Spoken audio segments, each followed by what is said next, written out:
What's up mga bossing? Welcome back. Pistolero nga pala nagbabalik para sa ating munting blending tutorial, painting tutorial. So meron tayo ditong isang panel, maliit lang siya, ito lang yung gagawin. Papakita ko sa inyo kung paano mag blending, kasi sa atin sa old school, di ba, dati hanggat maaari maliit lang yung natin, bugahan para hindi lumaki yung trabaho. Pero ang ending is hindi natin alam, mas lumalaki yung trabaho natin, mas tumatagal. Kasi nga, 'di ba, sa atin magbe-blending nito, pagagapangin natin yung kulay. Tapos i-clear coat. So sasapyawan lang dito, bubugahan na ng sasapyawan na ng thinner. So yung overspray ng thinner, ang ending pag natuyo or kinabukasan, the next day, lilihain, tapos iba-buffing. O di ba hassle? So ito, ang gagawin natin is spot repair yung kulay. Hanggang dito lang yung kulay natin. Pagkapangin natin na hindi na tayo umabot dito, hindi rin tayo lalagpas sa aabot dun sa dulo ng fender. Pagkapangin yung kulay, then bubuuhin natin ng clear coat.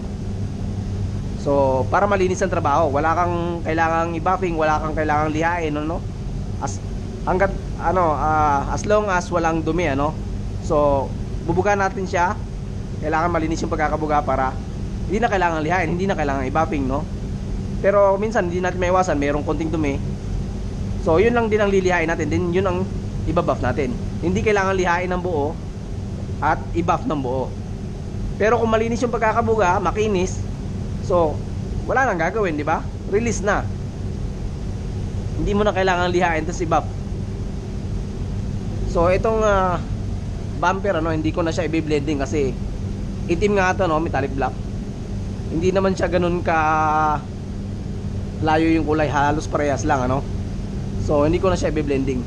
Ito lang, spot repair yung kulay, then buo yung clear coat para malinis. Wala nang sasapyawan, kasi yung dulo ng sapyaw natin, syempre magaspang yon. Lilihain pa, tapos ibabuff, hassle na.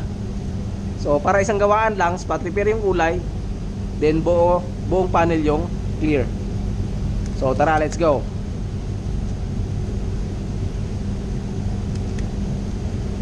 So syempre bago natin bugahan, kailangan siguradong malinis, Bubuga muna tayo ng degreaser. Ayan.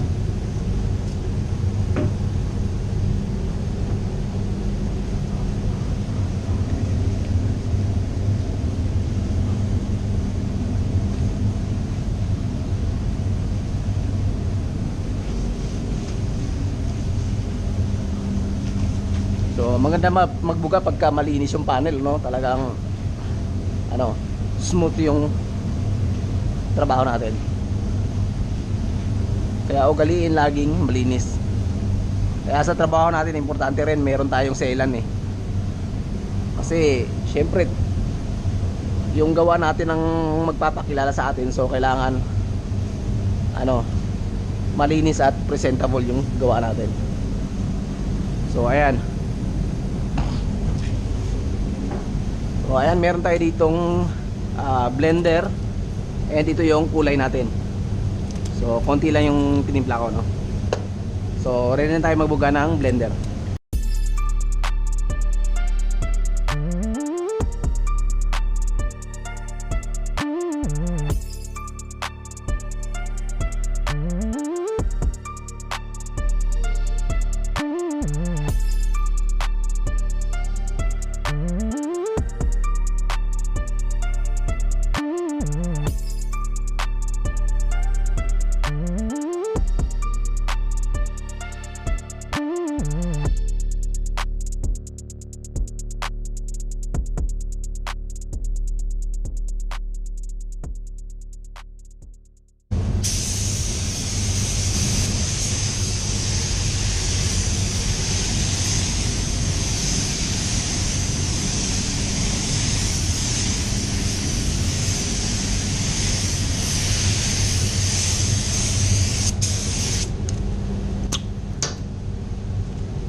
So yung kulay natin hindi natin paabutin dito sa ano no, hanggang dito lang tayo no, pagagapangin natin ano. Yan. Para hindi tayo mag off color dito, tsaka dun sa pinto. So dito sa bumper naman, so hindi natin kailangang mag-worry dito kasi may konting diferensya man, so acceptable 'yon. So let's go.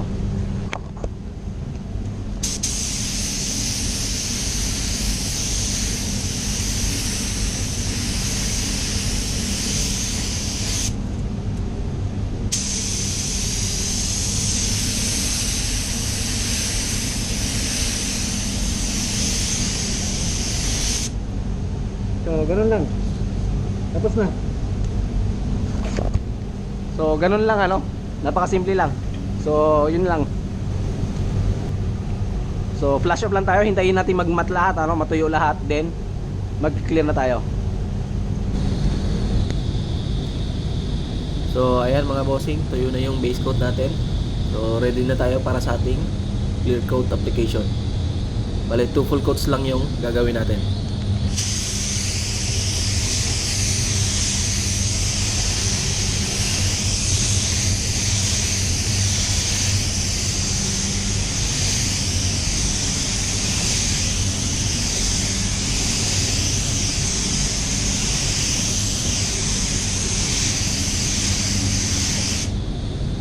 So yun yung first full coat natin.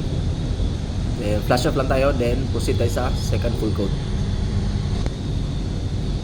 Alright, last full coat. Let's go.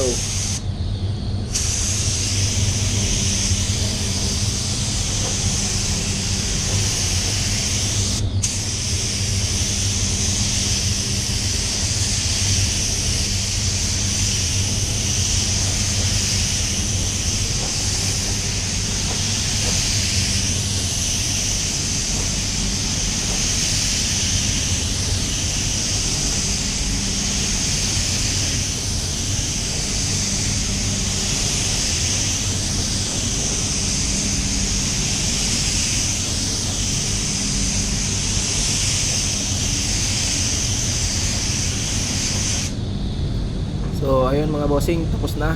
2 full coats lang. And that's it. And sana yung video na to is makatulong sa mga nag-uumpisa pa lang ano. Sana maging guide to sa inyo. And salamat sa mga nanood.